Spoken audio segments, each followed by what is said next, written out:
Breaking right now. A 15-year-old boy was shot and killed in Philadelphia tonight. Alicia Roberts is in Grays Ferry with new information she just learned from officers on site. Alicia? Hi, Yuki. Yeah, this is all unfolding along the 2900 block of Morris Street in South Philadelphia. Crime scene unit remains on scene right now investigating exactly what happened. And again, new details just coming in. Here's what we know. Just before 8 o'clock tonight, police were called for shots in the area. They are telling us that a group of teenagers were sitting out on the back porch of that home here along Hollywood Street. Shots were fired into the crowd. The 15-year-old hit in the chest and arm. He ran from the back of that house inside the house where eventually he collapsed. He was transported to Presbyterian Hospital. That is where he was pronounced dead. Now, as you can see at this point in time, there are markers on the middle of Morris Street right now. We're told at least 21 shots were fired. Police on scene investigating. They say right now, not a lot of information so far. No suspects. We do know no weapons have been discovered on scene. They told us several cars were parked in the area. They do not think that this was random. They do feel that it was a targeted crime, but not saying much more than that at this point in time. Again, that 15-year-old pronounced dead at Presbyterian Hospital right now as the crime scene remains on scene investigating. They're asking for anyone with any information to come forward and share those details as they work on this case. Again, that is the very latest here, breaking news along Morris Street in South Philadelphia. We're going to stay on top of it, working with officials on scene. We'll have a live update coming up tonight at 11. Alicia, we'll see you on CBS 3. Thank you.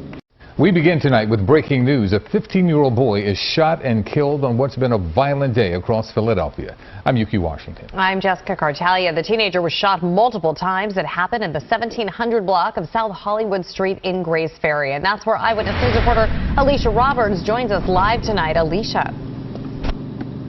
Jessica, Yuki, the scene behind me still very active. This is the crime scene unit on scene right now along the 2900 block of Morris Street, which remains blocked off right now. You can see they are continuing to gather evidence from the shooting that occurred within the last couple of hours here. We've seen them walking the alley, the sidewalk, and monitoring that car. We just learned here within the last 5 minutes that car not part of the crime, but was hit in process of that shooting.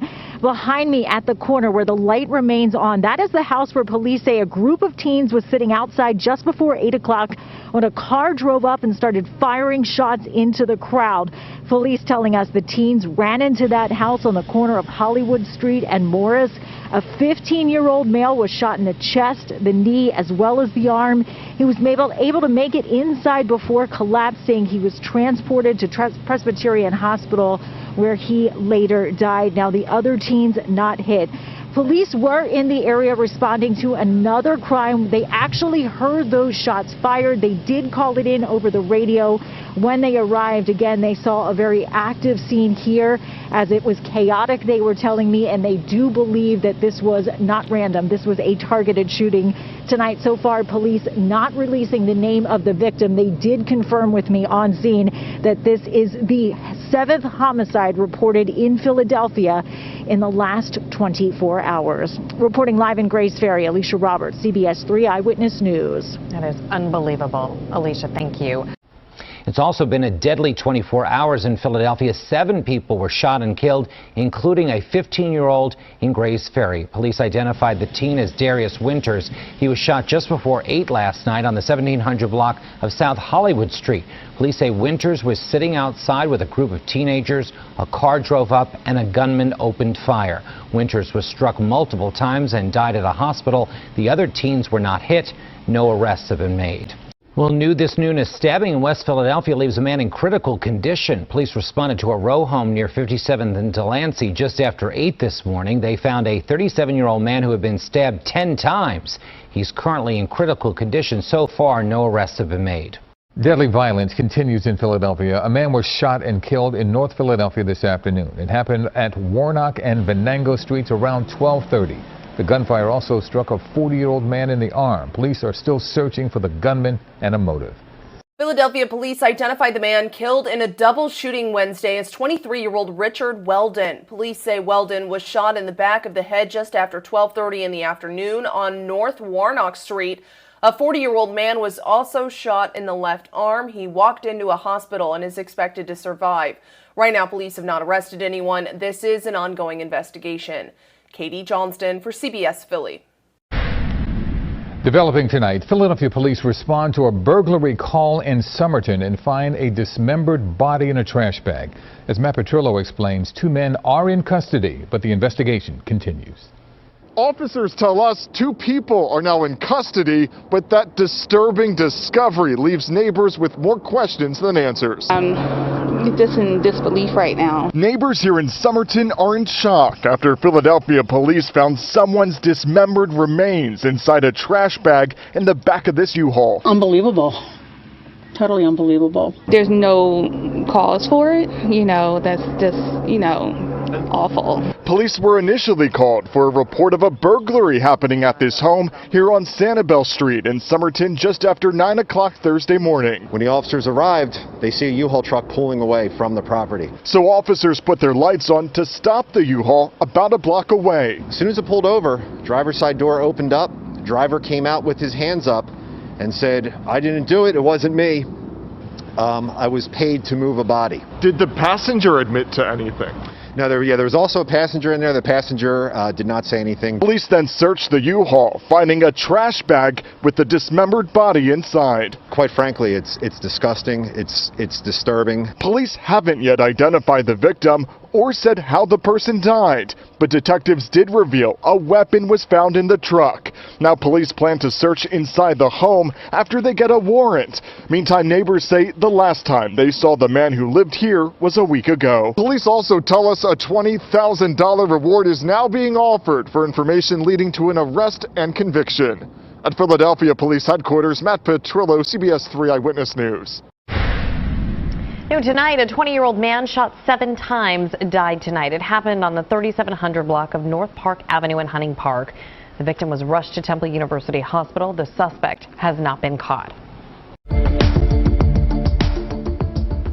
Well, tonight there are some signs the pandemic could be driving the surge in Philadelphia's gun violence. Researchers are crunching the data. Eyewitness News reporter Greg Argos has been following the study and the results. There is a theory behind why Philadelphia has become so violent. And like almost everything else recently, Temple Health researchers believe it is directly connected to the pandemic. We think there's probably a relationship there between those 2 things. Dr. Zoe Mayer is a trauma surgeon at Temple University Hospital and on the team of scientists who compiled data about how lockdowns affected violence here in Philly. And she says the catalyst behind this study is what her and her fellow trauma doctors started seeing in mid-March of last year. While many of the normal things that we see in the emergency department that are not gun violence, while those rates went down, we noticed that it seemed that gun violence was going up. So Dr. Mayer and the team looked at more than 5 years of shooting data, going back to 2016. In that time frame pre-COVID, an average of 25 people were shot per week in the city. Then in mid-March 2020, with the virus surging, city leaders enacted strict lockdowns. When you compare the weeks in those 5 years prior to the containment policies to the weeks after the containment policies, that rate's nearly double. And it's been sustained since that time. Already in 2021, there have been more than 62 murders, up 55% compared to the same time last year. Just this past Monday, 7 people were killed, 1 other hurt in 5 separate shootings throughout Philadelphia. We believe that it's related to the fact that both COVID and gun violence are public health crises in the city of Philadelphia, which disproportionately impacts specific communities and communities that have been systemically and sort of structurally disadvantaged. In a statement, a Philadelphia city spokesperson writes in part, quote, "While it was critical to take all CDC and science-based actions to slow the spread of COVID-19, which included enacting the city stay-at-home order, as well as businesses and gathering restrictions, there is no question that the pandemic contributed to job loss and reduced access to social services and youth activities designed to reduce violence." The same city spokesperson also mentioned the pandemic forced courts to close, which prevented probation officers from making in-person contact with those in the criminal justice system, which they say may have caused the increase in violence as well.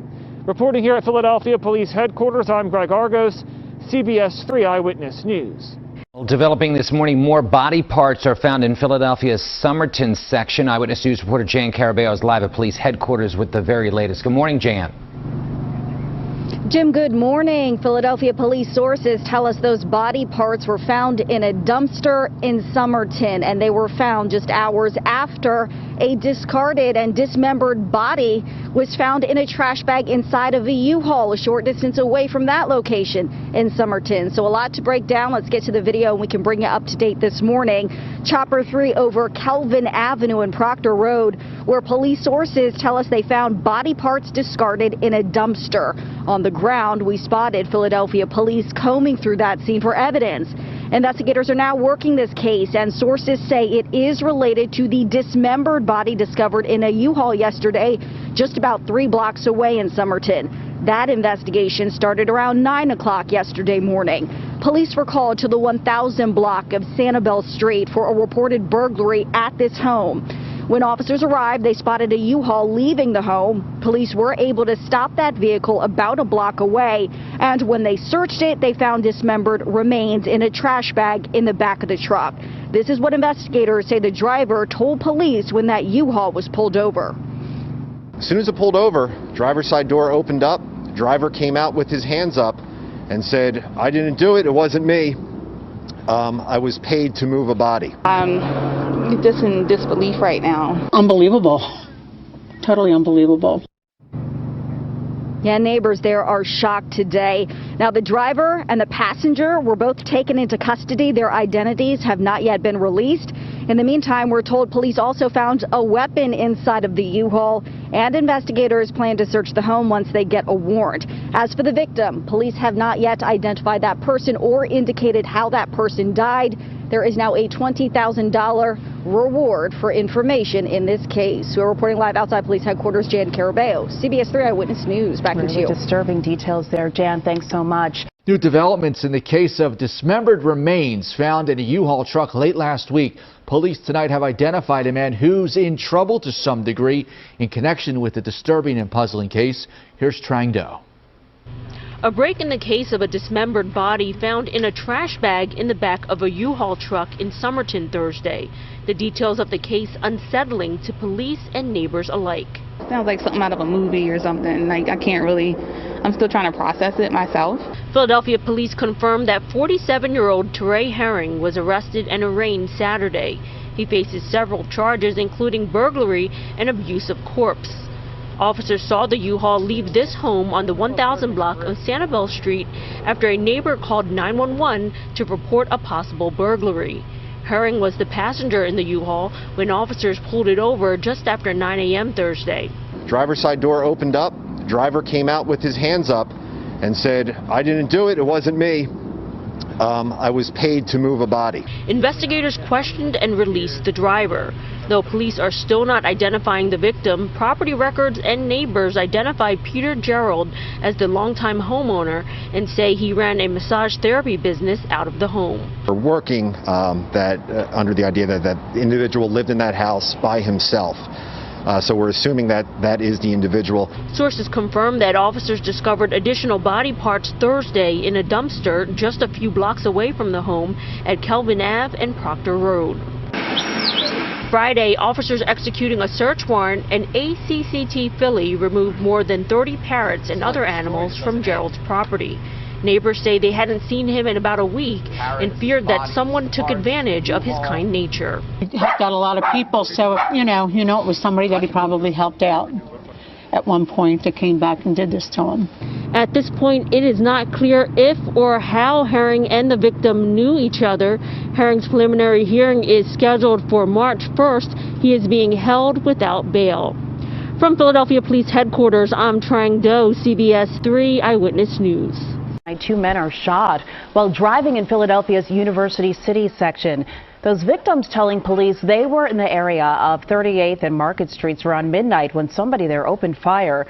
The victims managed to park the car nearby, got into another car to get to the hospital. Both men are now stable. No word yet on a motive and no arrests have been made.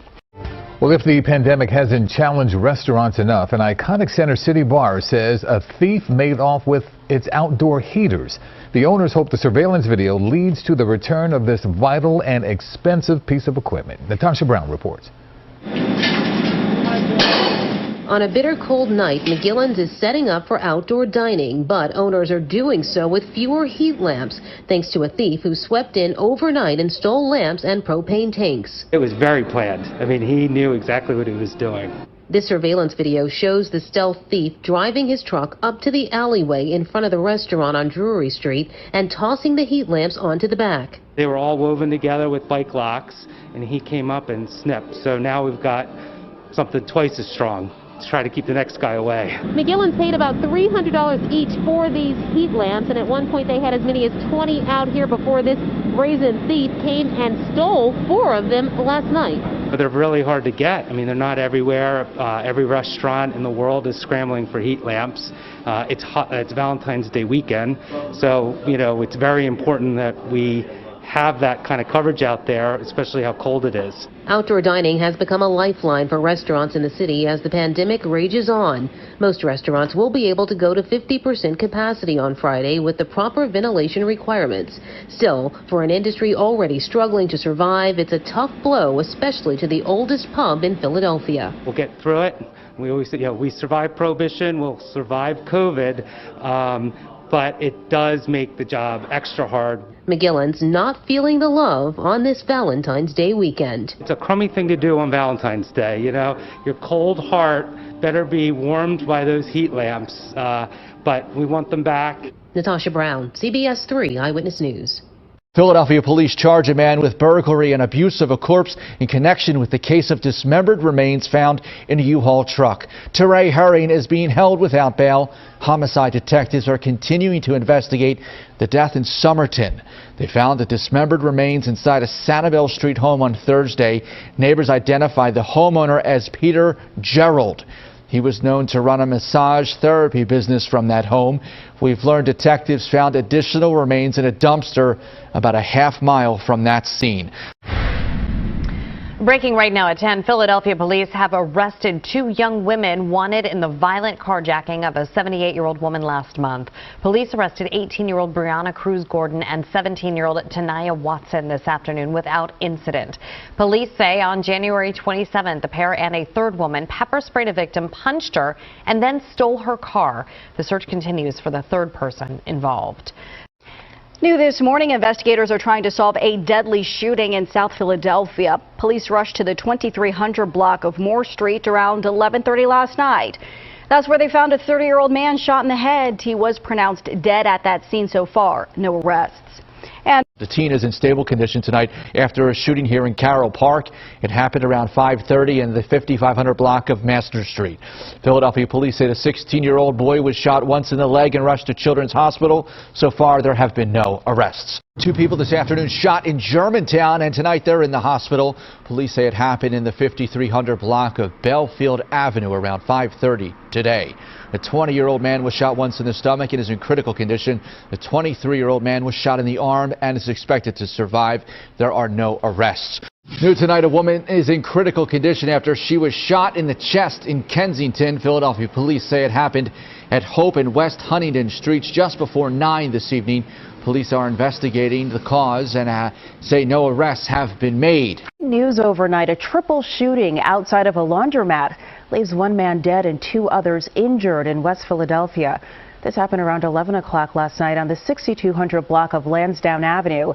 A 37-year-old man was shot in the leg and chest. He died at the hospital. 2 other men are stable. Investigators are now working to determine a motive for the violence, and police are still searching for that gunman. 31 in breaking overnight, a smash and grab burglary at the Upper Darby Foot Locker. This is new video just in from the store located near SEPTA's 69th Street terminal. Police tell us they're looking for at least 2 thieves who broke through the front of the store and swiped some of the merchandise there. At this point, it's unclear what those thieves got away with. And in other news, police are still... All right, Howard, in breaking overnight, a carjacking suspect fighting for his life after a victim managed to turn the tables on him. Eyewitness News reporter Dan Koob live this morning at police headquarters with the details on that story. Dan. Janelle, good morning to you. This mini crime spree came to an end when the man allegedly tried to rob another man who was carrying a gun. The entire affair began around 6 p.m. at 10th and Spruce with two suspects carjacking a man, getting away with not only his vehicle, but his wallet and also his phone. Just 3 hours later, the scene moved across the city of Philadelphia as police responded to 7th and Callow Hill, where a shooting victim was found inside the same vehicle that was reported stolen just hours earlier. However, 20 minutes before that, there were reports of another attempted carjacking at 18th and Callow Hill, or perhaps just another attempted robbery, where the suspect apparently tried to rob somebody who was also carrying a gun. Right before we found this shooting victim at 7th and Callow Hill, around 8:40 p.m., there was another robbery at 18th and Callow Hill, where the victim of the robbery, who had a permit to carry a gun, pulled a gun and fired some shots. And he believes that he struck one of the perpetrators in the head. So there's a possibility that that shooting victim, who was found in the stolen car from another robbery, may have been shot during the robbery at 18th and Callow Hill, since it happened during the same time frame and just about 9 blocks away. The police also saying that man was shot twice in the head. He was taken to Temple University Hospital, where he is in critical condition. Live this morning outside police headquarters, Dan Koob, CBS 3 Eyewitness News. Thank you, Dan. Breaking overnight, a man is shot and killed inside of his home in Philadelphia's Wissinoming neighborhood. It happened just after 11 last night on the 4000 block of Creston Street. Police found a 48-year-old man shot multiple times on a living room floor. Medics pronounced him dead at the scene. 3 other adults, 2 men and a woman, were home but were not hurt. Last check, no arrests have been made. Developing right now, a teenager is fighting for his life after being shot multiple times in North Philadelphia. It happened just after 8 o'clock tonight outside a food market on the 2100 block of North 4th Street. Officers rushed the 17-year-old to Temple University Hospital. Breaking overnight, firefighters called to a car fire in Kensington, and they discover a body inside. This happened around 1 o'clock this morning. The car was parked on the sidewalk at Frankfort Avenue and Belmore Street, fully engulfed in flames. Police say there was someone in the driver's seat, but their body was burned beyond recognition. Investigators noticed something also unusual about that vehicle. There was no license plate attached to the vehicle, none that we could find. However, we did locate the vehicle identification number, and we ran that through our computer, and the vehicle is registered about 2 miles from here in Philadelphia. No word yet on how the fire started or how that victim died. The fire marshal is now assisting with the investigation. Now, a disturbing discovery in Philadelphia's Strawberry Mansion section. This is a live picture this morning. Police just discovered a woman's body near Woodford and Strawberry Mansion drives. They say that victim was unclothed and set on fire. Other news that we're following here today, 2 burned bodies were found overnight in different parts of the city, and now Philadelphia police are investigating. Eyewitness News reporter Howard Monroe live this afternoon in Strawberry Mansion with the latest on those investigations. Howard. Janelle, one of those bodies was found here in Fairmount Park, just around the bend up here. Now, this is Woodford Drive. This body was found at about 6 o'clock this morning. This is Fairmount Park, by the way. As you can see, the roadway here, it is back open as of right now. However, it was blocked off as police conducted their investigation earlier on this morning. Police were called here on reports of a brush fire at about 6 o'clock this morning. When they got here, they found a woman on fire. Police say that she was naked. The woman has not been identified and no one has been arrested. This comes after another body was found burned in Kensington overnight. Police responded to a car fire at Frankfort and Belmore just after 1 o'clock this morning. Whoever called 911 said a person was in the car. Police say it does not appear as though the car was involved in a crash. Here's Philadelphia Police Inspector Scott Small. The body is burnt beyond recognition. You can't tell if it's a male or female. You cannot tell the age. The body's completely burnt, sitting in the driver's seat of this Cadillac that is completely burned out.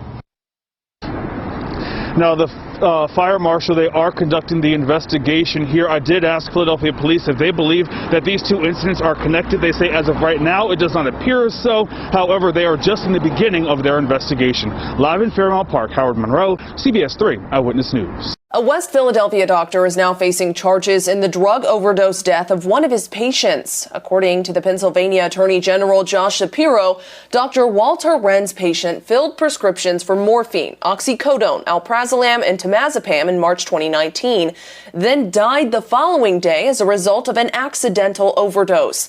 The Attorney General says Wren fabricated that the patient had metastatic lung cancer, and the prescriptions also far exceeded the recommended daily dosage. Wren is now charged with involuntary manslaughter, drug delivery resulting in death, and other related charges. Katie Johnston for CBS Philly. Also following breaking news, at least 7 people shot in the city's Olney neighborhood right in broad daylight. And a COVID vaccine mix-up in Pennsylvania, why there could be delays for thousands of people expecting their second dose of the vaccine.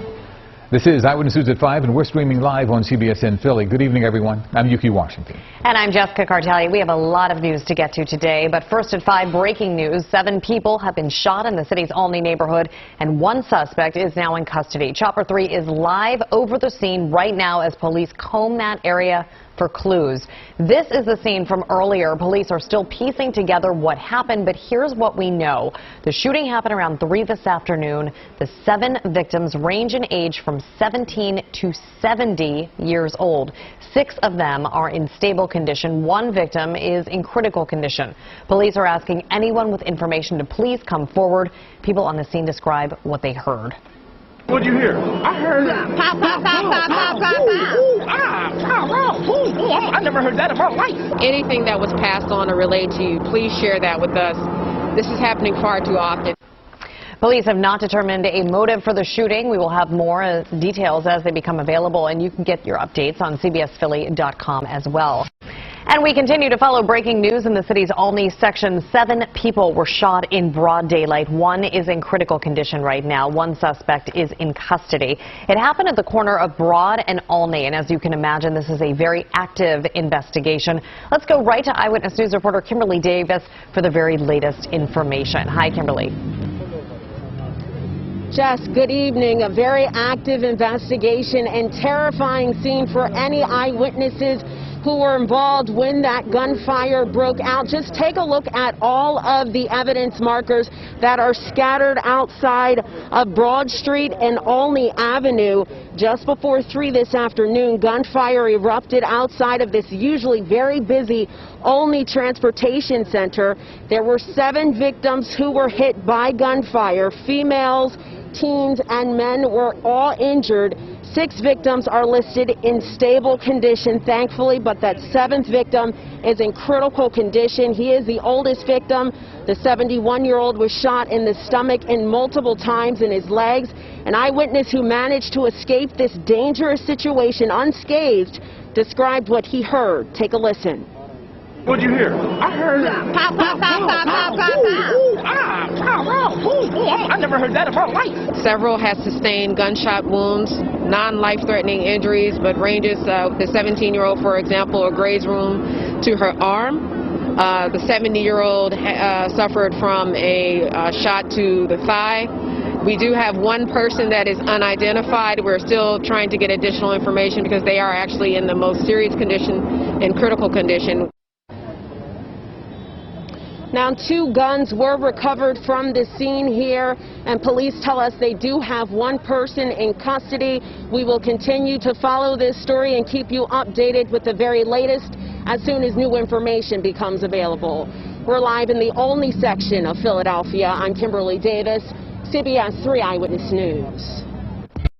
People in a northeast neighborhood desperately want a hit-and-run driver caught. Over the weekend, a pickup truck crashed into several parked cars and kept going. It happened on the 7100 and 7200 blocks of Tabor Avenue in Burholme. Greg Argo spoke with some of the victims.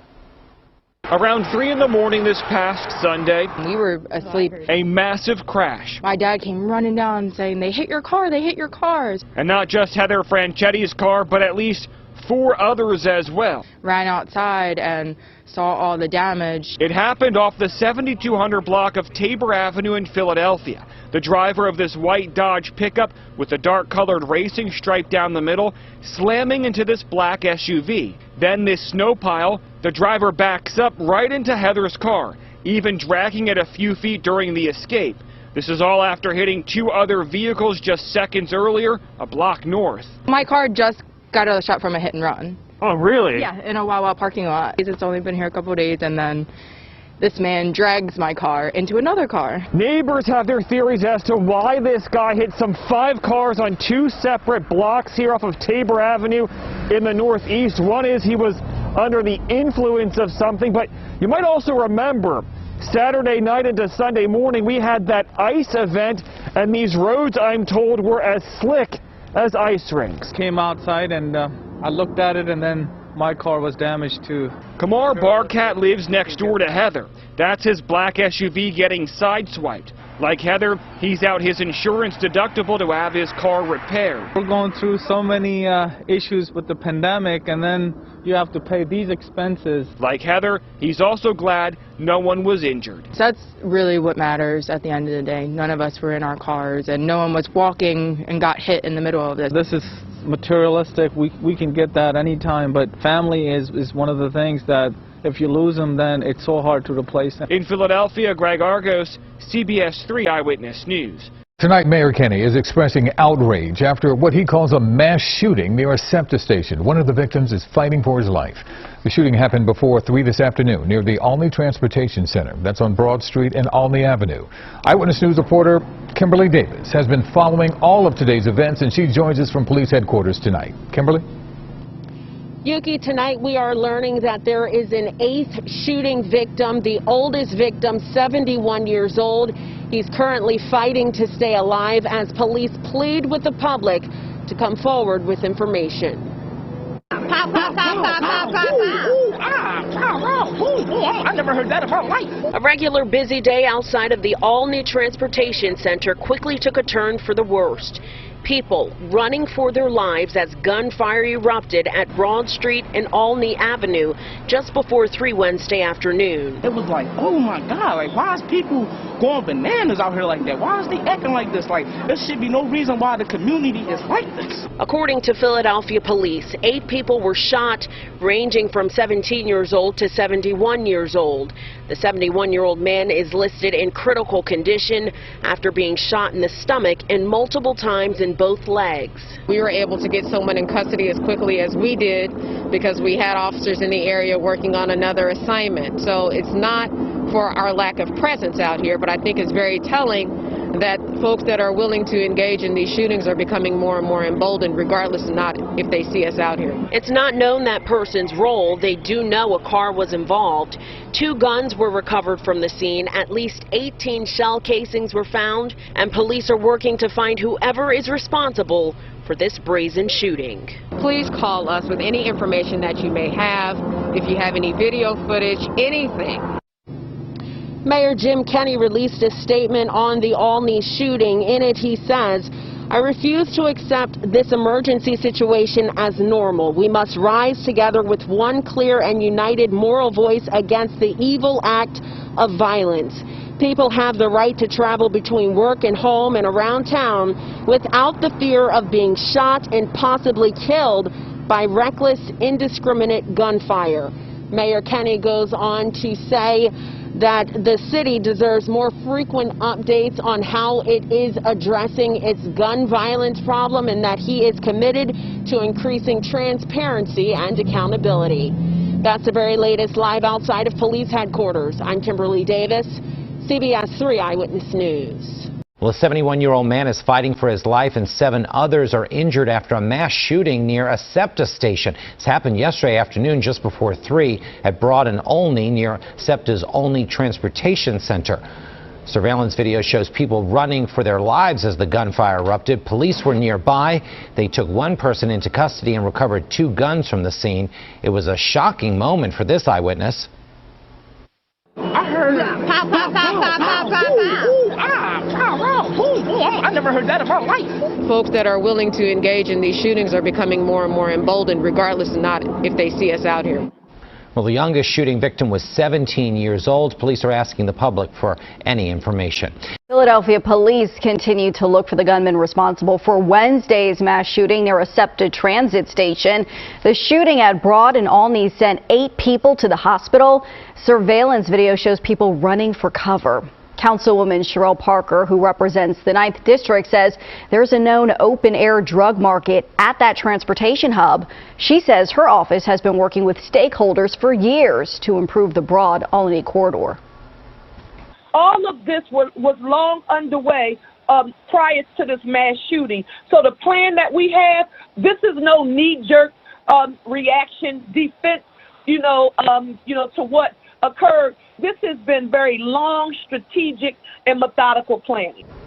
So far, Parker's office has secured funding for better street lights and security cameras. She adds a commercial corridor manager has been appointed. That person actually starts this week. To some breaking news here this noon. Philadelphia police just releasing some new information in the shooting at Broad and Olney streets from last week that left 8 people hurt. Eyewitness News reporter Matt Petrillo is live at Broad and Olney, where city leaders have gathered for a news conference that's happening right now. Matt.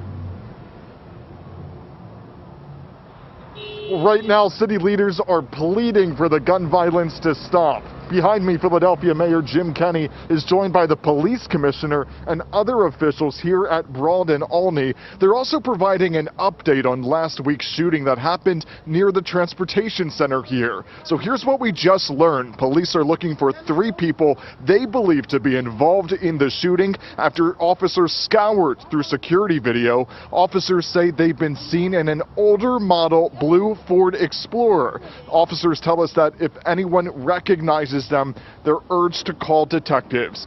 Meantime, city officials want new state laws passed that would require the reporting of lost or stolen firearms and keep guns away from abusers and stalkers. Officials say that would save lives immediately. And in another attempt to get guns off city streets, officials have organized 2 gun buybacks that are happening Saturday from 10 a.m. until 2 p.m. at Mount Carmel Baptist Church in West Philly and Mount Airy Church of God. A limited number of $100 gift cards to ShopRites in the city will be distributed. Here's what the police commissioner said yesterday. I also want to note the use of privately made firearms, or PMFs. We're starting to hear them referred to, or we often refer to them as ghost guns. Those are also increasing. This year, we've already recovered nearly 70 ghost guns already. That's only 25 short from the total recovered in the year of 2019 alone. Yeah, so a big milestone, and again, officials are meeting here at Broad and Olney streets, providing an update on the shooting that happened last week. We'll bring you the latest starting on Eyewitness News at 4. We're now reporting live. I'm Matt Petrillo, CBS 3 Eyewitness News. Thank you, Matt. Philadelphia police have released new surveillance pictures in a shooting that injured 8 people. Gunfire was heard in broad daylight last week at Broad and Olney. It's left some who live in that area feeling unsafe. As Matt Petrillo reports, the release of the new surveillance pictures comes as city officials call for tougher gun laws. More than a week since a mass shooting here at Broad and Olney streets left 8 people hurt, and with no arrests made, I think it's awful. Some who live and work nearby are left feeling unsafe in their own neighborhood. And to think that you could get shot walking by is insane. What has to change in this area? I don't know. We must rise together. The Philadelphia mayor, police commissioner, and other officials gathered near the scene of the shooting Friday afternoon to call for new state laws. One would require the reporting of lost or stolen guns. We must stop the unabated flow of guns into our city and pass common sense gun laws. City officials also giving an update on last week's shooting that left 8 people hurt. Only by the grace of God Did everyone survive? Police are now trying to identify 3 people believed to be involved in the shooting. Officers released these images from security cameras Friday, saying the suspects have been seen in an older model blue Ford Explorer. There's a $25,000 reward. Meantime, in another attempt to get firearms off Philadelphia's streets, city leaders organized 2 gun buybacks happening Saturday from 10 a.m. until 2 p.m. They're at Mount Carmel Baptist Church and Mount Airy Church of God. We will never know the number of lives that have been saved because someone made the choice to remove an unwanted weapon from their home. Again, Philadelphia police are looking for 3 people believed to be involved in last week's shooting that happened here at Broad and Olney Streets. Anyone with information is urged to call detectives. I'm Matt Petrillo, CBS 3 Eyewitness News. A chilling crime. Investigators are trying to find the suspect who shot and killed a man right on his own doorstep. City officials are hoping a new gun buyback program will result in less violence like this in Philadelphia. Natasha Brown reports. Move. Put it up. Put it up. Chilling surveillance video just released of a February 15th gunpoint robbery in the 4000 block of Creston Street. 2 men went to a home, one you clearly see knocking before forcing his way inside partially with a handgun. The suspect fires several shots, killing the man at the door. It's an up-close, disturbing image of a gun violence epidemic plaguing Philadelphia. We believe sincerely that every gun that can be taken off of the streets of the city of Philadelphia is a good thing. City council members, along with Philadelphia police and anti-gun violence activists, announced the latest gun buyback program aimed at getting more guns off the streets. Thus far, we've collected over 200 weapons in the 2 attempts that we've done it. 2 gun buyback programs will be held on Saturday from 10 a.m. to 2 p.m. at Mount Carmel Baptist Church and Mount Airy Church of God. $100 gift cards for groceries will be used as an incentive to turn in working handguns safely and confidentially. We're using groceries for guns and gift certificates at ShopRite to be able to put food on people's tables as opposed to people in graves. Police Commissioner Danielle Outlaw says these types of gun buyback programs are effective in denting the number of weapons on city streets. Gun buyback programs such as these provide an opportunity for those in the neighborhood to meet with their local officers in a pressure-free environment. Police are also ramping up their efforts on the ground, more officers in hotspot crime areas and monitoring social media. It's equating to a lot more boots on ground. It's equating to more domestic violence awareness and preparedness as well, because a lot of these shootings and homicides have been pushed indoors because of the pandemic. So far, Philadelphia police have taken 837 guns off the streets this year, more than 5,000 removed last year. It's an exhausting effort that includes city council, community activists, and residents who want this kind of violence to stop. Natasha Brown, CBS 3 Eyewitness News. Philadelphia police announced a $20,000 reward for information about a deadly hit-and-run that claimed the life of a Northeast Philadelphia woman. 61-year-old mother and grandmother Sai Shang Lin was killed during an early morning walk in November in her Castro Gardens neighborhood. Police say that the striking car was a 2005 to 2009 Chevy Uplander minivan that was either white or silver. At a press conference today, police say that they asked the city to fund a reward in this particular case. A case like this, where we have such good pictures and such a good description, that the cash would be an incentive for someone to give up this driver, we make a request from the city currently to do that. The suspect was captured on surveillance video parking nearby after the incident and walking away, only to return about 20 minutes later and drive away. If you have any information, police would like to hear from you. New tonight, a 13-year-old is in the hospital after he was shot in North Philadelphia. Police say it happened on North 24th Street and West Master Street around 7:30. He was shot twice in the shoulder, once in the arm, and is expected to be okay. Also tonight, a driver leading police on a high-speed chase is now even in bigger trouble, wanted for a hit-and-run that seriously injured a man, Jess. Officials in Delaware County released this dramatic video showing the moment the victim was struck in Darby Borough. Alicia Roberts is live at Darby Police Headquarters to walk us through this case and also how the victim is doing tonight. Hi, Alicia.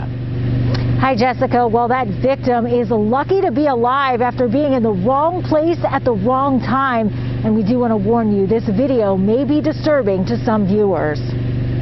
It is an ongoing manhunt. Take a look at the moment a suspect fleeing police, going the wrong direction down a one-way street, turns suddenly and hits an unsuspecting pedestrian, and then just keeps on going. Pursued by police, but as you can see from the video, the police were trying to keep a distance to be safe because it's a residential neighborhood. The defendant obviously didn't have that concern. Delaware County's district attorney says the hit and run happened on 12th Street in Darby in the early evening of February 17th as officials were trying to arrest an unnamed suspect. It was a local Delaware County drug task force operation. The DA confirming the man hit is Damian Romanelli. A sign on the door of the house Romanelli had just stepped out reads, "We thank everyone for their concerns and prayers.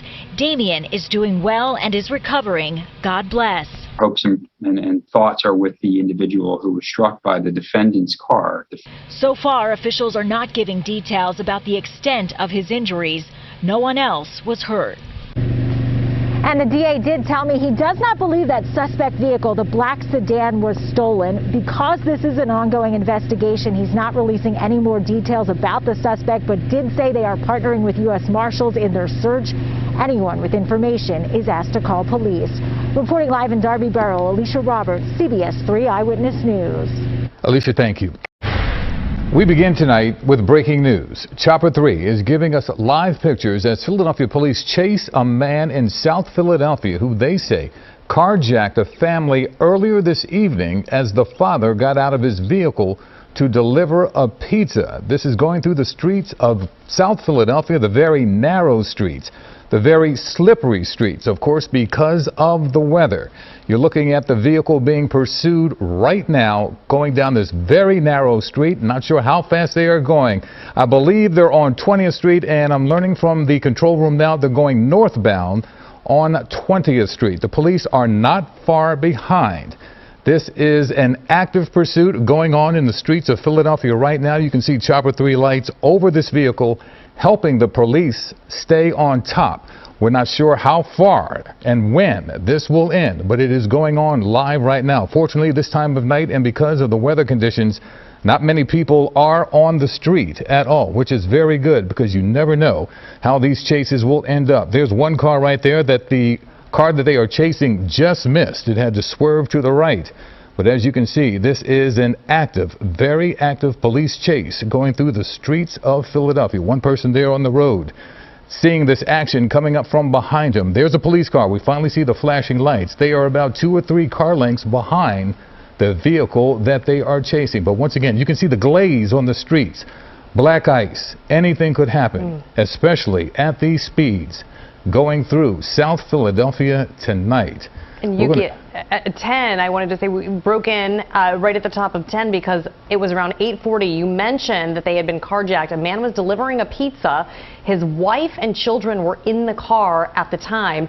He left the car running. A suspect jumped in and stole the car. And that's why the police chase ensued after that. So you're looking live from Chopper 3 now. Police are pursuing that vehicle. Now, as for the woman and the children, it's unclear where they are at this point. Once again, it was around 8:40 tonight. The City View delivery driver stopped at Broad and Erie when the suspect, as just said, jumped in his car and took off with the man's wife and 2 small children inside. Police later found that car at 22nd and Spring Garden. The family, we're told, was not hurt, and we caught up with the uncle of the driver. No, you shouldn't have jumped in a car with kids, a woman and kids. That's not crazy, that's throwed off. Yo, turn yourself in, bro, whoever you are. Quite an intense night in the streets of Philadelphia tonight. The children and the driver's wife are being checked out, which is, of course, standard procedure. We're going to stay on top of this story throughout our broadcast this evening here on Eyewitness News and provide you with updates as our broadcast continues. Also tonight, a driver leading police on a high-speed chase is now even in bigger trouble. Once again, he's on Broad Street, and this man is in bigger trouble this evening. Chopper 3 is over the scene trying to get a good look at where the area is that the police are searching. It's interesting. The initial car was a black Saturn, so we're told they found that car. He dumped the car. The family must have gotten out because, Yuki, as you mentioned, they are being checked out at this point. But again, jumped in another car, and that's where police are pursuing him now. Kate has been telling us all day that these roads are so incredibly icy because the temperatures have dropped. Right? And all of that water and all of the snow that we've been having this week has been standing on these roads, making for very slick conditions. We earlier this evening had a hit and run where a man was crossing the street and another car was speeding, and police were in pursuit of him, and that man ended up in the hospital. So we're hoping at this point that things stay safe, nobody gets in the way of that car. But again, things are so slippery, and he is really moving, as you can see from Chopper 3. Chopper 3 is definitely assisting the police on this situation. You can see the spotlights, the very, very powerful spotlights that have not moved from this vehicle. So that's helping the police as well. This car is going down one-way streets, back and forth, going through, obviously, traffic signals, traffic lights. But he is being pursued at this very moment. A number of helicopters are in the air, as you just saw one go by, assisting the police in trying to catch this suspect in this car. And we do want to reiterate, our producer is saying that the women and children are okay. Yuki, as you mentioned, they are being checked out. They were found at 22nd and Spring Garden, but you can't imagine that driver just leaving the car running, getting out to drop off the food or the pizza with his family, and then somebody jumping in and taking off. It was just a split second, that poor family having to deal with that traumatic experience this evening. And he is flying. He is flying. As a matter of fact, there was a police car right there at that intersection that just saw that car go by. There's probably no reason not to believe that he's going to turn around and start following this suspect as well. And it looks like he's going down a one-way street right now. Yeah, yeah. This isn't good. No, this is. Oh, okay. And here we go. Stand by. The snow has slowed him down tremendously. Do we have a location on this? What does that say? And it's hard. Again, this is all live from Chopper 3. You're seeing what we're seeing coming in. Looks like there's an officer on foot. We're going to keep a very close eye. Okay, look, now they're in front. Okay. We're in Franklin Square Park right now, right near our station. They're getting him out of the car. As you can see, looks like 2 patrol officers on the driver's side. The other officer on the right side of the car, the passenger side, pulled up, and now here comes the rest of the crew right now. Right, 1, 2, 3, 4, 5. At least 6 officers are on scene. Yep. At least 6 officers are on scene right now. And again, where this gets confusing, this is not the initial car that they had stolen that police were chasing initially. So we do know that that car at some point pulled over somewhere in Spring Garden, at 22nd and Spring Garden. And then what this car is, we don't know if this was the driver who initially stole that car, if this was another stolen vehicle. We're working to get that information for you. Looks like they have him on the ground and they are cuffing him. And it looks like this chase has come to an end. But once again, this was a harrowing scene going through the streets of South Philadelphia, ending up in Franklin Square Park tonight in Philadelphia. But once again, the family is safe. And the second chase that we have been covering this evening. This is the second police chase where a car has actually gone down the wrong side of the road, putting people's lives at risk in these incredibly difficult situations weather-wise, right? Because there's black ice everywhere. So this could have been potentially a lot worse. I'm glad we've been talking about the snow for quite some time, and looks like the snow actually saved the day in this situation. Right. Actually saved the day. And those officers, really excellent job by them, because you can see their job is, of course, to keep everybody safe and away from that vehicle, but then running alongside of that car as soon as it went into the park. And really no one was hurt. Since we've been following, no one was hurt in the streets. Car going up and down the streets the wrong way, ending up in the park, a snowbank, slowing it down, lost traction. The police officers in car and on foot, ending up capturing this suspect. You're looking live from Chopper 3 here on Eyewitness News at 11 o'clock, 11:08. You know, it's always very daunting when we cover a police chase because you don't know what's going to happen. You don't know if somebody is going to be crossing in front of that car. You're seeing the suspect right now being led away to the police car. But again, you just don't know what's going to happen. And if somebody should get in the way, if an officer should be injured, if the suspect should be injured, it's all live television. And so we have to be very careful. You know, additionally, the police helicopters are overhead as well, in addition to, you know, Chopper 3. So we have to maintain a little bit of a distance, but excellent job, Chopper 3, capturing that video. An excellent job to the officers. The suspect, you may have seen just a few seconds ago, was arrested. There we go. Okay, they have him in cuffs. He was resisting arrest there for a while. He was struggling, but 2 or 3 officers came to the scene, and they have him under control right now. Okay, we're being told this car was stolen as well. So the initial car, the Saturn, and we had put that information out earlier. As soon as the car was stolen, police were treating it as an abduction. It appears that he dumped this car somewhere along the way, stole this car, and police were in pursuit of this second stolen vehicle. And it's a little tough to see right now, but it looks like they are carrying him to the vehicle where they were going to take him to the police station, take him to the jail, take him to jail, but they are carrying him right now, and that's making things a lot easier for them because he was resisting arrest just a few moments ago. The trees are making it rather tough to see the picture, but there's a good shot of them right now. Yeah, and again, no word on this suspect, but we have been following this story since about, 8:40. Again, if you were just tuning in, this suspect had jumped in a car when a delivery driver had pulled over to make a delivery. His wife and children in the car as well when this suspect took off with their Saturn. Then we're told that they eventually pulled over and he stole this car. The wife and children are okay, but they are being checked out. And then police just apprehended the suspect in this white vehicle. The doors are shut. They have their man. We'll have more information on this probably throughout our newscast, but if not, definitely first thing in the morning, the latest information on this apprehension tonight in South Philadelphia, just outside and in Franklin Square Park in Center City, Philadelphia. Yeah, nice work by our police department. Indeed, indeed. It was like the scene from a horror movie. A nail-biter on a Friday night. A pizza delivery driver gets out of his car only to have someone jump in and drive away. That delivery man's wife and children still inside. You saw the dramatic police chase covered here right on Eyewitness News last night. This evening we're learning more about the man police say got behind that wheel. Here's Dan Coop. This job here is dangerous, especially when you're dealing with money. Randy Gregory says his nephew is a delivery driver for City View Pizza near Broad Street and Erie Avenue in North Philly. Friday night, police say while the nephew got out of the car for work, a suspect jumped in and took off in a black Saturn. Also in the car, the man's wife and 2 children described as ages 2 and 4, who Gregory says his nephew always brings on his deliveries. You can't be safe anywhere.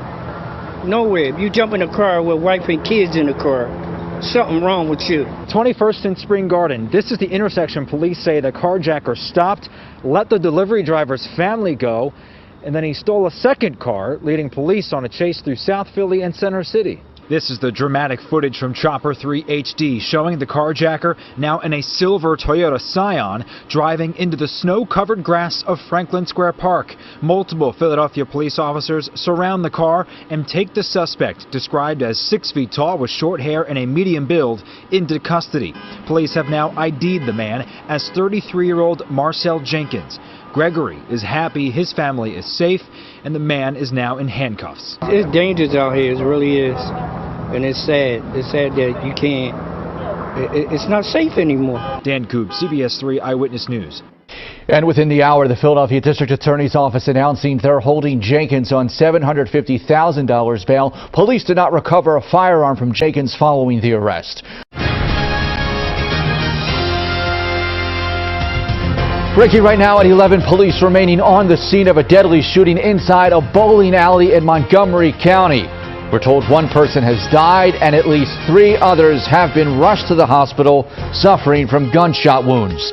The events began to unfold around 6:30 this evening. Initial reports, somebody began firing inside the Our Town alley at the intersection of Germantown Pike and Swede Road in East Norriton.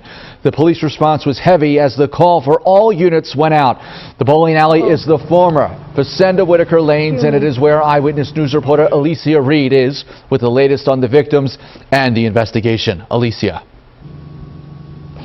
Good evening, Joe. This is still a very active scene. The police chief telling me this evening so far they have interviewed more than 100 people. He says the shooter fled the scene before officers arrived, and right now they're still trying to identify all the victims. A night on the town resulted in tragedy Saturday evening. At least 4 people were shot inside Our Town Alley in East Norriton. We don't know the nature of the injuries. We don't know male, female, or any of that ages. 1 victim was pronounced at the scene, while the other 3 were rushed to the hospital. Officials say additional victims may have transported themselves in private vehicles. Multiple surrounding agencies responded to assist in processing the scene. K-9 units have been deployed as police continue to interview witnesses and check surrounding areas. This isn't a common occurrence here. It's a relatively safe neighborhood. The community here, it's a small community. This would be our first of this nature. Now, the motive behind the shooting is still under investigation. Police believe there is only one shooter and that individual is from out of town. Reporting live from Montgomery County, Alicia Reed, CBS 3 Eyewitness News. Okay, Alicia, covering that breaking news. Thank you for that report. It is night 2 of the manhunt for a teenage gunman. The 17-year-old suspect shooter is believed to have opened fire on 5 people inside a Montgomery County bowling alley, killing one of those victims. Eyewitness News reporter Alicia Roberts live in East Norriton with the latest on this search. Alicia. And Joe, you can still see a sign of the terror that happened here Saturday night. Want you to take a look. That boarded up window is reportedly where a father threw a bar stool through the glass, desperate to get his children to safety. And more than 24 hours later, the suspected shooter, considered to be armed and dangerous, he remains on the run. I went 4 medic units to the side entrance. 4 victims inside shot. At 6:42 p.m. on a crowded Saturday night, as the lanes inside Our Town Alley were full of bowlers and children, Montgomery County DA Kevin Steele says 17-year-old Jamel Barnwell fired 15 shots, killing 29-year-old Frank Wade. A physical altercation begins between Jamel Barnwell and the victim, Frank Wade, and other individuals. At that point, the defendant pulls out a gun and starts shooting. 4 other people were also shot. Officials say they are Wade's relatives, ranging in age from 18 to 31. Police found Barnwell's cell phone inside the bowling alley. On it, photos of a teenager now wanted for murder. The weapon that was used in this homicide was .45 caliber with an extended magazine. Annie Croak was there as the shots were fired. By the 4th or 5th shot, that's when people realized something's wrong, and it was very chaotic after that. We all just kind of ran for cover. Barnwell now faces a list of charges, including first-degree murder. This as a community comes to grip with what happened. This isn't a common occurrence here. It's a relatively safe neighborhood. The community here, it's a small community, so this would be our first of this nature. And Our Town Alley management releasing this statement saying they are devastated by the violence that occurred on Saturday night. Our prayers are with the victims, their families, and our entire community, which has been rattled by this unusual incident. That is how they were describing it. Now, to mention those 4 others injured, they are in stable condition tonight. Montgomery County officials urging the public for help. Anyone with information on where Barnwell may be, as well as 2 other men that he was seen leaving this property with Saturday night, you are asked to keep your distance and call police immediately. Reporting live in East Norriton, Alicia Roberts, CBS 3 Eyewitness News. Joe. Alicia, thank you for that report. Well, developing this noon, the teenager who shot and killed a man over the weekend at a Montgomery County bowling alley turned himself into police overnight. 4 other people were injured in the shooting. Eyewitness News reporter Howard Monroe has the latest on the investigation from East Norriton. 17-year-old Jamel Barnwell turned himself into police last night, more than 24 hours after opening fire in that bowling alley. We all just kind of ran for cover. We didn't know if it was over or not. Annie Croak says she was at Our Town Alley Saturday night at about 6:30 when the shooting broke out. At first, no one realized what it was. You don't expect to hear that when you're in a restaurant. you expect to hear music or people laughing. And I guess by the fourth or fifth shot, that's when people realize something's wrong. The Montgomery County District Attorney says 17-year-old Jamel Barnwell of Upper Darby fired 15 shots. Multiple bullets hit 29-year-old Frank Wade, killing him. 4 of Wade's relatives were also injured. They range in age from 18 to 31 and are still listed in stable condition. Court documents show among the charges Barnwell is facing are first and third degree murder, aggravated assault, reckless endangerment, and possession of a firearm by a minor. This defendant should not have had a gun. He is 17 years old. Police have not recovered the gun that was used. The entire incident was captured on the bowling alley surveillance cameras. Police say there was only one gun and one shooter. I just remember being completely in shock,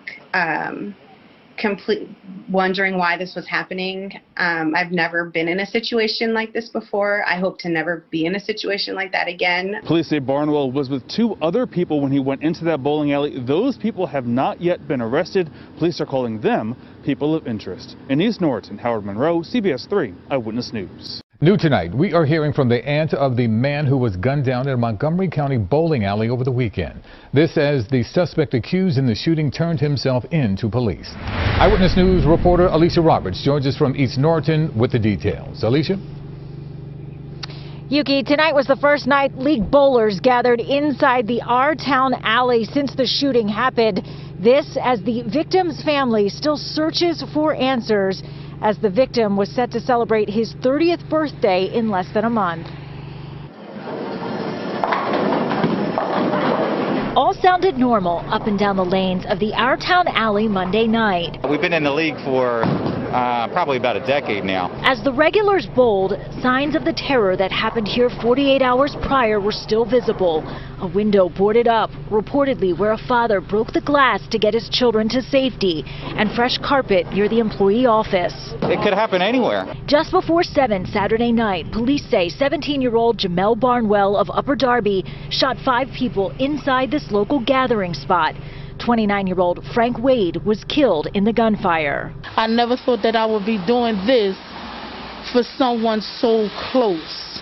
Wade's aunt, who did not want to be identified for safety, says the father of 2 was planning to visit his mother after going out with friends that night. She said he called and said, "Mom, I'm going to come get you when I'm done so I can get you the TV." She said she's heard conflicting stories about what led up to the shooting, but can't understand why the alleged shooter targeted her nephew. Have you ever heard of his name before? I ain't never seen that boy in a day in my life.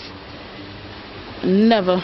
And says her heart is heavy, both for her family and the young man now facing murder charges. This is sad. It's just like, I just don't understand it, me personally. I really don't.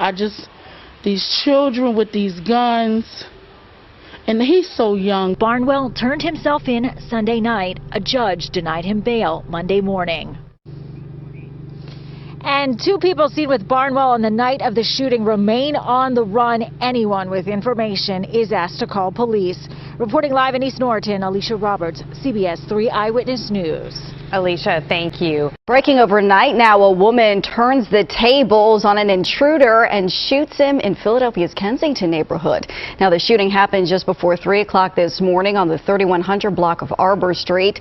Police say a woman inside of the home shot the 32-year-old man in the thigh. Police rushed him to the hospital. He is now in critical condition.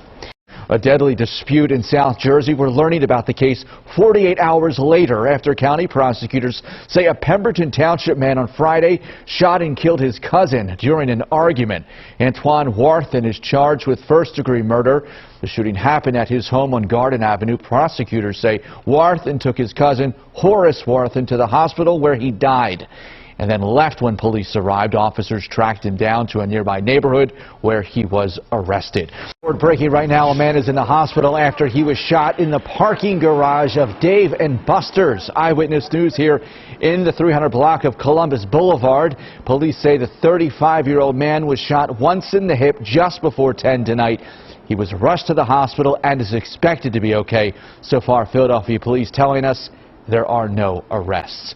Breaking news at this hour. Police need help finding a suspect who sexually assaulted a 55-year-old woman inside Macy's on Market Street in Center City yesterday. Police have just released surveillance video. They say yesterday morning between 11:30 and 11:40, the suspect entered a third-floor public bathroom inside the store.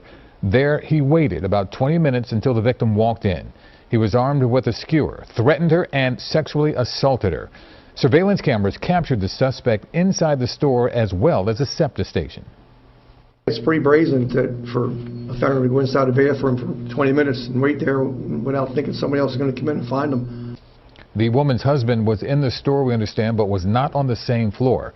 If you have seen this suspect, please contact the police, and we will have more on Eyewitness News tonight at 10 on the CW and 11 here on CBS 3. Philadelphia police are searching tonight for a man who sexually assaulted a woman inside the Macy's on Market Street. Good evening, everyone. I'm Jessica Cartalia. Yuki is on assignment. The assault happened yesterday just before noon, and now police are searching for the suspect. It happened in the Macy's department store in the Wanamaker building at 13th and Market, and police say it happened inside of a bathroom there. Greg Argos has the story. A moment of normalcy in a year anything but. There's a 55-year-old female who was shopping in the store along with her husband. Turned into horror for one shopper here at Macy's in Center City. When she decided to use the bathroom on the third floor. When she went inside the bathroom and was inside the stall, the offender jumped over the stall. He drug her outside that stall into another stall where he then raped her. The rape happening between 11:30 and 11:40 Sunday morning, and police say this man is responsible. Captain Mark Bergman with the Philadelphia Police Special Victims Unit says the suspect hid in the third-floor women's restroom, possibly for up to 20 minutes, waiting for his victim, armed with a makeshift weapon. About 12 inches long, sharp sticks that we believe were used for cooking, for like shish kebab. He had several of them in his hand, and he threatened her with those. And after this vicious and cowardly attack, the suspect jets out of the store, crosses over Market Street, enters that train station, and then makes his escape. He got off at 52nd on Market Street. Police are now trying to trace his steps after getting off the train, while also trying to find witnesses who may have been near the restroom. Captain Bergman says that's proven difficult. Nobody heard anything, no. Some of the video that we recovered showed people shoppers standing outside. They had no idea what was going on. So now investigators need your help finding this guy. A black male in his 20s, thin build with a unique walk. Video shows him wearing a dark-colored coat with a hood and white writing on both upper shoulders. It's pretty brazen for a offender to go inside a bathroom for 20 minutes and wait there without thinking somebody else is going to come in and find them. In Center City, Greg Argos, CBS 3 Eyewitness News. Is a search underway this morning after a terrifying attack at a Center City department store. Police say a shopper there was sexually assaulted. Eyewitness News reporter Howard Monroe is live this morning at police headquarters with the latest details in this case. Very disturbing, Howard. Good morning. Good morning to you. Very disturbing details for sure. The police are saying that the woman was out on a shopping trip with her husband. They say she went to the bathroom, and that is where she was assaulted. It's pretty brazen for a offender to go inside a bathroom for 20 minutes and wait there without thinking somebody else is going to come in and find them. But that is exactly what police say this man did late Sunday morning. Police say he waited inside of the bathroom on the third floor of the Center City Macy's and assaulted the first woman who walked in. While she's in the stall, he came over the top of the stall. And that's when he threatened her, and then he drug her out of that stall into a stall a little further down, and that's where he assaulted her. The assault happened between 11:30 and 11:40 Sunday morning. The victim was 55 years old. Police say the suspect was armed with wooden skewers and threatened to kill the woman. He was later seen on the SEPTA subway system. System surveillance shows that he got on the Market Frankfurt line at 13th and Market and was spotted again at 52nd and Market. Investigators are now trying to piece together where he went from there. The suspect is described as a black male in his 20s, thin build with a unique walk. Video shows him wearing a dark-colored coat with a hood and white writing on both upper shoulders. Now, Macy's issued a statement saying that they are cooperating with the investigation and that safety is their top priority. Meanwhile, police are asking that if you recognize the man in that video, to give them a call. Live at police headquarters, Howard Monroe, CBS 3 Eyewitness News. Thank you, Howard. Philadelphia police tonight released clearer and closer video of the man they say raped a woman inside a ladies' restroom at the Macy's in Center City. The assault happened Sunday morning. This new video shows the wanted man entering and leaving a store in the area of 52nd and Girard Avenue after the assault. If you recognize this man, you're asked to contact the police. One of Philadelphia's most wanted men is off the streets tonight. Police say they've caught the suspect accused of viciously attacking a woman in a Center City Macy's store. A distinctive trait helped detectives track him down. This is Eyewitness News at 6, and we are streaming live on CBSN Philly as well. Good evening, everyone. I'm Yuki Washington. I'm Jessica Cartalia. Many are breathing a sigh of relief tonight now that suspect is in custody. The suspect was captured on surveillance video at Macy's on SEPTA and at a store on 52nd and Girard. As Alicia Reed tells us, a tip from the public ultimately led police to who they say is their man. The suspect is identified as Jalil Ukda. Police say he was on a mission when he walked into Macy's Sunday morning. He went into that store at 11:11, we know. That's the time he entered the store. Within 3 minutes, he was in the bathroom. The 22-year-old waited upwards of 20 minutes inside the third-floor women's restroom before his victim walked in. During the assault, authorities say he threatened to stab her and robbed her before taking off. Then he went underground and took the Market Frankfurt L and got off at 52nd and Market Street. And from 52nd and Market Street, he took a bus to 52nd and Girard Street. Additional surveillance photos released late last night got tips flooding into police. One particular tip led police to his West Philly home on North 53rd Street, where a search warrant gave them access. Authorities tell us Ukda was surprised when police showed up, but was arrested without incident. In this case, it took a lot of effort and help from the public, Macy's, and SEPTA to locate their suspect. It took a lot of work. We're very appreciative of that. You know, we always coordinate with them on all these shops. Police intend to compare Ukda's DNA to other crimes in the city. Now, for this incident, he's facing a slew of charges, including felony rape, aggravated assault, and robbery. Reporting from police headquarters, Alicia Reed, CBS 3 Eyewitness News. Shooting leads to a wild chase through the streets of Philadelphia. Investigators say it began with a report of a man shot late last night inside of an Airbnb on the 2000 block of Titan Street. That's in Point Breeze. Officers spotted the suspect's red pickup truck and gave chase. Police say the suspects crashed into several vehicles, including a police patrol wagon.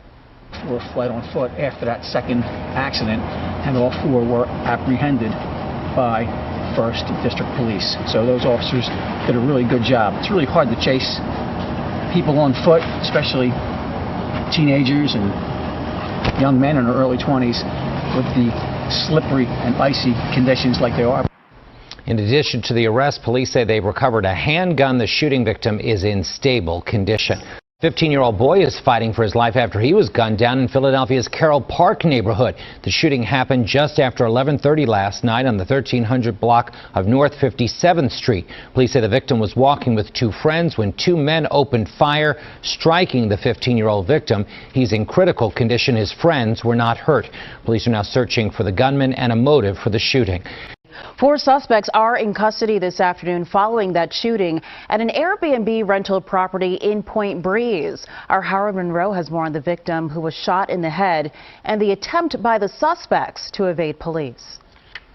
Several bullets, at least 4, went through the front door, and 1 went through the front window of the property. Bullet holes riddled the front of this Airbnb rental in Point Breeze. Police say the shooting happened at about 10:30 Monday night. One person inside the house near 20th and Titan Streets was hit in the head. After he was shot, the victim ran to 17th District headquarters, which is about 2 blocks away, and told police what happened. The 25-year-old was taken to Presbyterian Hospital in stable condition. For an individual to be shot by any caliber gun and you're shot in the head, you're always very, very lucky to survive. Police say a red pickup truck with 4 people inside sped from the scene and less than a mile away crashed into a police vehicle at 25th and Rittner. From there, they kept going for another half mile, hitting multiple other cars before eventually trying to run away at 27th Street and Daly Terrace. Police were able to chase them down and arrest all of them. 3 of the suspects are in their 20s. The 4th is 15 years old. 1st District officers did a great job, chased all 4 on foot, apprehended all 4 of these males. And when police arrested these 4 individuals, they also recovered a gun. In Point Breeze, Howard Monroe, CBS 3 Eyewitness News. 4 suspects are in custody following a shooting and chase in Point Breeze. Bullets started flying last night, and one man staying in an Airbnb was shot in the head. Alicia Reed is at police headquarters with the full story. Alicia? Good evening, Yuki. Neighbors on the 2000 block of Titan Street are breathing a sigh of relief today. They believe that this situation could have ended a lot worse than it did. Police were back at the scene today, manning the block as detectives continue their investigation. It was quite a bit. It was quite a bit. Like I said, it woke everybody up. Vernice Nelson is still shaken by the gunshots that woke her Monday night. At least 4 bullets pierced the front door of the targeted home, one of them entering through a window. The guy got shot in the head, I heard. The victim, a 25-year-old, bleeding from the head, ran out of the house around the corner and 2 blocks to the 17th Police District. We got scared, well, my mom especially. I was shaking a lot. For fear of retaliation, this neighbor decided not to show her face. She says after the shooting, some of the suspects tried breaking into her home from the backyard. My dad comes downstairs because he wanted to, try to confront them, but then he saw how it was 3 guys there, and then he's like, no, that he was instead going to describe them and see who they are. Those descriptions helped police track the men responsible. The suspects fled in a red pickup truck, but crashed into a police vehicle and multiple other vehicles about a mile away before taking off on foot. Quick responses from other districts resulted in all 4 suspects being arrested. A gun has also been recovered. We can't have this in this block. We don't got that kind of block. Now, the victim was rushed to Presbyterian Hospital and is expected to survive. Now, I did speak to the homeowner today. He tells me he only recently turned his house into an Airbnb. He's now in the process of filing an insurance claim with the provider. Reporting live from police headquarters, Alicia Reed, CBS 3 Eyewitness News. Alicia, thank you. Breaking news. This in the city's Cobb Creek neighborhood where 2 people were shot in the head. CBS 3 cameras in the 6200 block of Chestnut Street where police say a 15-year-old girl was shot and is in critical condition, and a 20-year-old male was shot and is in stable condition. Police are on the scene and so far no one has been arrested. Now, developing tonight, a doctor was stabbed in the face while treating a patient at Pistolvania Hospital. Eyewitness News reporter Alicia Reed is at police headquarters. She's following this story. Alicia? Good evening, Yuki. Police were called to 8th and Spruce Streets around 1:30 this afternoon. They rushed inside the hospital after reports that a female doctor was attacked by a patient she was treating. Now, a spokesperson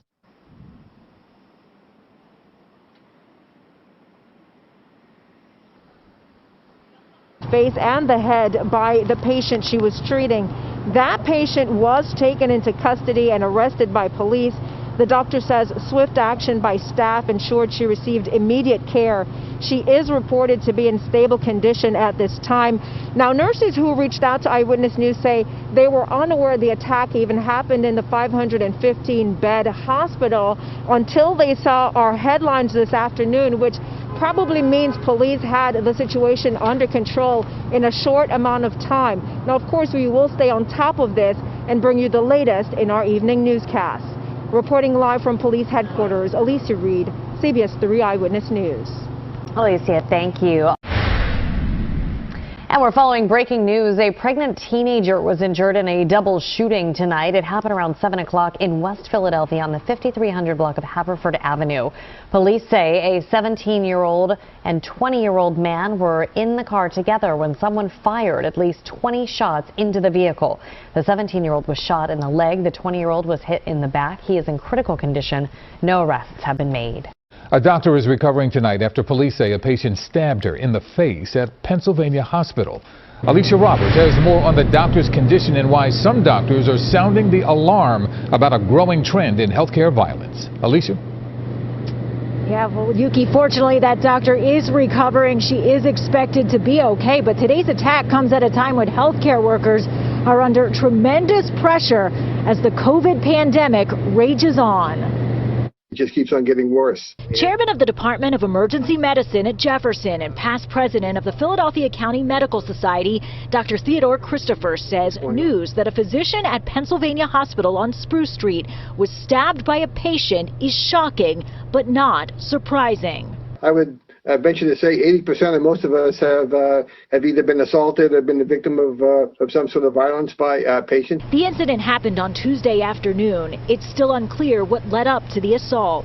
I think more recently, there's been a call for us to report these things and these items, but I would say less than a third of doctors and nurses probably report these incidents. The American Journal of Managed Care calls violence against healthcare workers a rising epidemic, saying that 3 out of 4 workplace attacks happen in this field and that COVID is only partly to blame. It reaches a crisis point at this time, I think, because of the temperature in the country and just what's going on in the country, and I think in the violence that we're seeing here in Philadelphia. In a statement, Penn Medicine saying they are working closely with police and that swift action by hospital staff ensured that the physician received immediate care and they are in stable condition.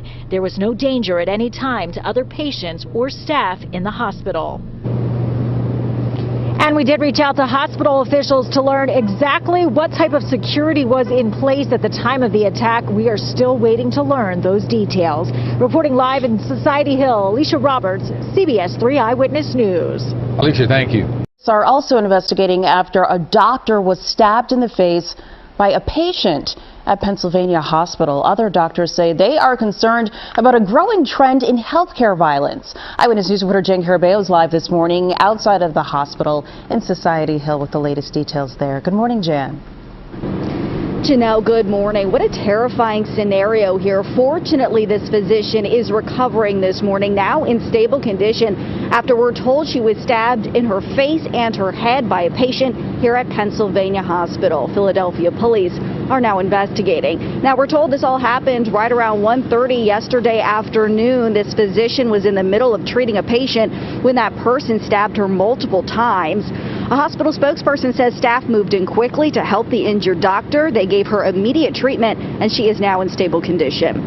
Now, the hospital says there was never any danger to other patients or staff, and all hospital operations do continue as usual. Unfortunately, though, this comes at a time when healthcare workers are already coping with immense stress due to the pandemic. Eyewitness News spoke with the chairman of the Department of Emergency Management at Jefferson, Dr. Theodore Christopher. He's also the past president of the Philadelphia County Medical Society. He says this attack is shocking, but unfortunately, it's not surprising.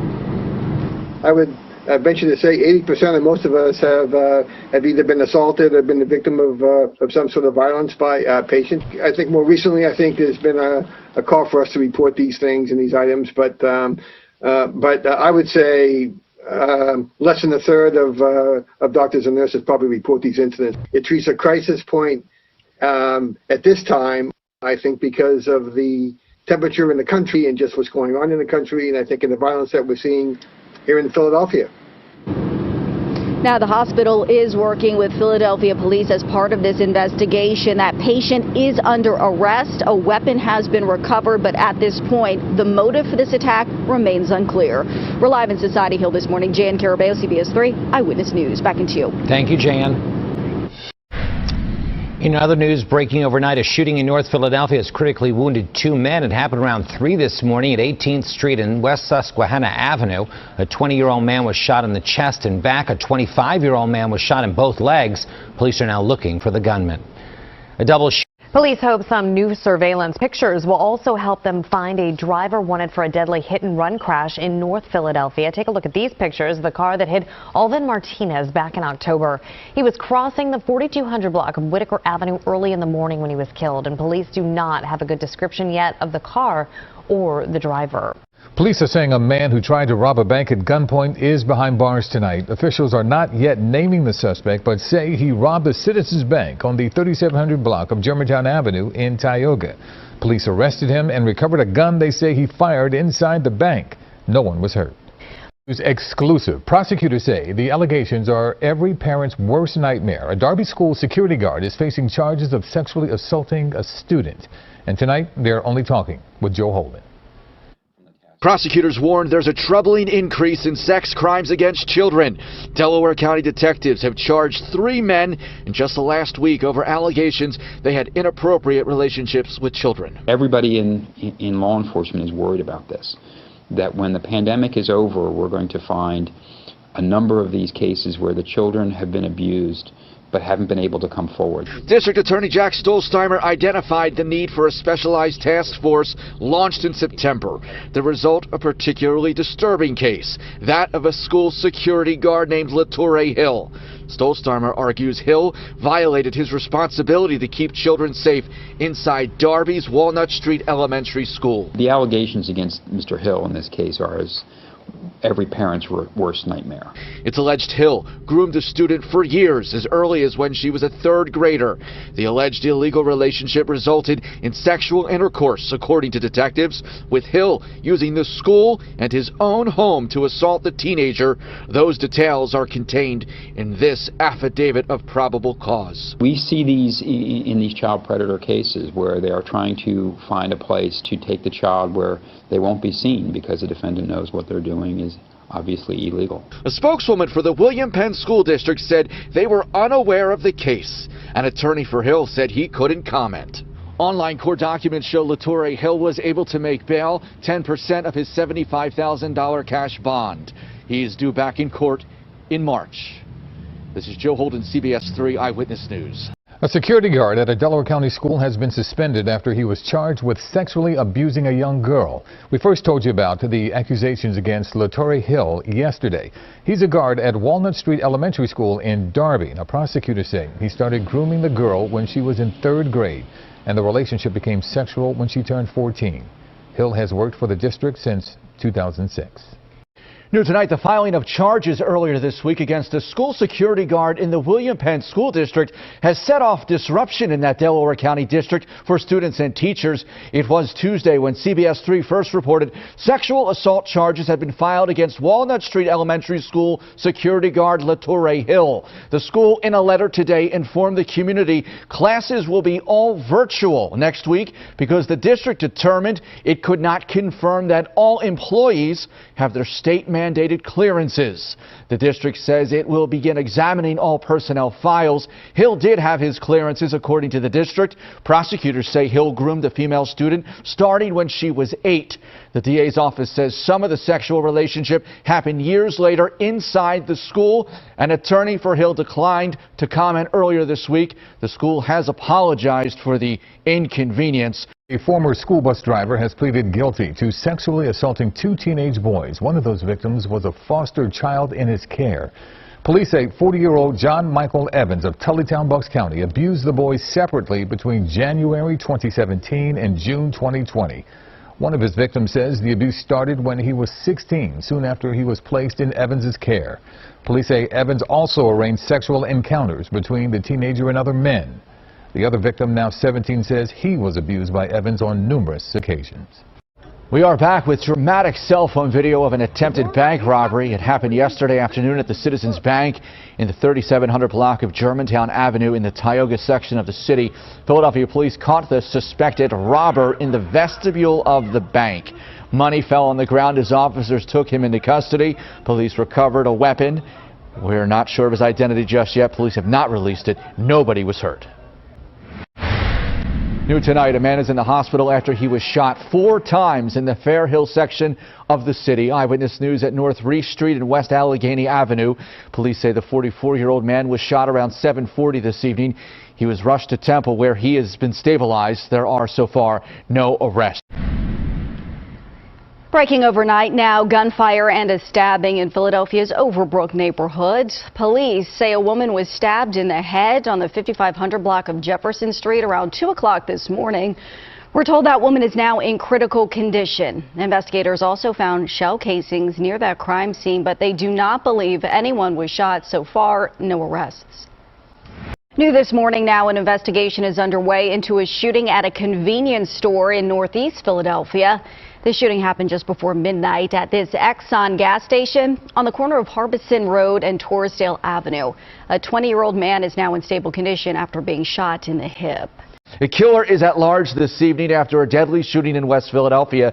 Police say shots were fired at around 11 this morning in the 4000 block of Lancaster Avenue. That's close to the intersection of Haverford Avenue. The victim, a 29-year-old man, was pronounced dead by medics at the scene. His name has not been released just yet, and no arrests have been made. And now to some new information. First here on CBS 3, 2 suspects have been arrested in West Oak Lane in the shooting of a Boost Mobile employee. Police say the suspects held up the phone store on Ridge Avenue last Tuesday. When arrested, police say one suspect had a gun that was stolen during the robbery of a cell phone store in Lower Merion on February 10th. Police say the suspects are likely responsible for multiple gunpoint robberies in Philadelphia and in the suburbs. Marion police are looking for 2 people after a shooting inside the King of Prussia Mall. Police say the man and woman in this surveillance video were inside the Victoria's Secret store on Saturday when the man's gun discharged from inside his jacket pocket. He shot himself in the left foot. Police say the couple immediately left the mall and took off in a silver minivan with a maroon front panel. Police need the public's help finding the man who broke into a Northeast Philadelphia bar last night. Surveillance video shows the suspect smashing a back window of the Taggart house in the 9900 block of Frankfurt Ave. Once inside, the suspect empties the cash drawers and takes off with bottles of alcohol. He was last seen walking across the street to the Sunoco gas station. If you recognize this man, police want to hear from you. These 2 men are facing deadly charges for a crash on the Tacony-Palmyra Bridge. Prosecutors say that Jonathan Ramos and Brandon Moore were both driving more than 100 miles per hour when they caused a 5-car crash on the bridge last December. Another driver was killed. Several other people were injured in that crash. Also overnight, 2 men are hurt after a double shooting in North Philadelphia. This happened around 11 o'clock last night on the 2800 block of North Park Avenue. Police say a 31-year-old man was shot in the thigh and a 28-year-old man was shot in the stomach. Investigators are working to determine a motive for the violence. So far, police have not made any arrests. Also searching for 3 men who they say swiped an entire ATM overnight. Police say the machine was taken from a convenience store in Philadelphia's Brewery Town neighborhood. Happened around 1:30 this morning on the 1200 block of North 29th Street. Police say the store was closed at the time, but the ATM was in the store's vestibule, which was open. Investigators say it's unclear how much money was in the machine. It is now 5:00. A 15-year-old is dead after she was shot in the head and her brother also shot in West Philadelphia last week. A church group says the teen was with her brother on Chestnut Street February 23rd when they were both shot. The teen's brother, who has not been identified, was treated and discharged from Penn Presbyterian. Police do not have anyone in custody. Katie Johnston for CBS Philly. Developing now, a triple shooting kills 1 and injures 2 people in North Philadelphia. Eyewitness News on the 2700 block of North Warnock Street. Police tell us a 55-year-old man died after he was shot in the chest. 5:02 breaking overnight. A well-known member of a North Philadelphia neighborhood is killed in a tragic hit and run, and now the search is on for his killer. Eyewitness News reporter Jan Carabeo is live this morning at police headquarters with the latest in this investigation. Jan, good morning. Janelle, good morning. Police tell us they're getting information this morning that indicates this driver knew that he or she hit someone, and that's because the victim in this case was dragged roughly 300 feet. And not only that, police say it appears the driver got out of the vehicle, took a look at the body, then got back inside and drove away. So let's check it out. This is where it all happened. This is the scene on the 3300 block of North 2nd Street in North Philadelphia. Police were called just after 11 o'clock last night, and when they arrived, they found a 60-year-old man badly injured in the street. That man was eventually pronounced dead there on the scene. Eyewitnesses tell police the victim was crossing the street when he was hit, and police say he was hit with such force that he was thrown from his shoes, and then they say he was dragged 300 feet. And that's when the body got loose from the vehicle, and then the vehicle continued south on 2nd Street towards Allegheny. We're getting information that the driver of the striking vehicle may have exited the vehicle, walked up, looked at the body, and then got back in the vehicle and continued southbound on 2nd Street. The description of the vehicle from witnesses is a white vehicle, possibly a minivan. Now, the victim's family was there on the scene last night. They tell investigators that the victim lived just 1 block away from where this crash happened, and he lived there for 35 years. Now, we're told by family members that he couldn't speak or hear, but he was a well-liked, well-known member of that community. The Accident Investigation District is now heading up this investigation. We're live outside police headquarters. Jan Carabeo, CBS 3 Eyewitness News. Janelle, back into you. Just off. Breaking overnight in North Philadelphia, a 44-year-old man was shot and killed around 11 last night on the 3000 block of A Street. Investigators are working to determine a motive for the violence. Police have not made any arrests. This brings the total to 8 people shot, 3 of them killed since 6 o'clock last night.